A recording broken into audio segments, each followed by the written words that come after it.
আমার বন্ধুরা কেমন আছেন? একটা সুন্দর পথ, দিশায় 16:4 নবক্ষত্রেশ্বর জিহুদা যা হলো ইসরায়েল তাকে ব্যাবিলনে নিয়ে গিয়েছিল, আর তারা বিপদে ছিল, কিন্তু কেউ কেউ পালাতে সক্ষম হয়েছিল। তারা মোয়াবে বন্দী ছিল। দেখুন ঈশ্বর কি বার্তা তাদের দিয়েছে। দিশায় 16:4 ভাববাদে দিচ্ছেন, কিন্তু এটা ঘটতে অনেক বছর সময় লেগেছিল।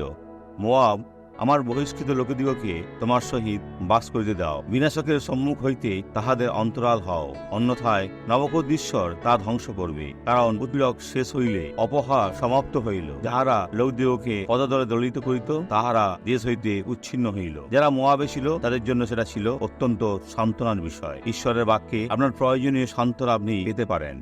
এটা দেখুন, আর ঈশ্বর আপনার সাথে কথা বলবে। উনি এখনই করলেন, তাই তো? এই সাফরে দেখি। বোন, আপনি? হ্যাঁ ডক্টর সোয়ার্স, আমি ভালো আছি, যন্ত্রণা চলে গেছে। এটা চলে গেছে? হ্যাঁ, আমার হাত এখন ভালো আছে। এখন কি নিজের হাত তুললেন? হ্যাঁ তুললাম, আবার করুন। আগে এটা তুলতে পারতাম না। বোন, আর যন্ত্রণা নাই তো? না। আমিন। আসুন প্রার্থনা করি। ও প্রভু ঈশ্বর, যিশুর নামে এই ব্যক্তির জন্য প্রার্থনা করছি, যে অন্যদিকে রয়েছে আর তোমার অনুগ্রহ চাইছে। নিজের হাত বাড়িয়ে তাদের স্পর্শ করো, সুস্থ করো, মুক্ত করো, যিশুর নামে। দিন শুভ হোক।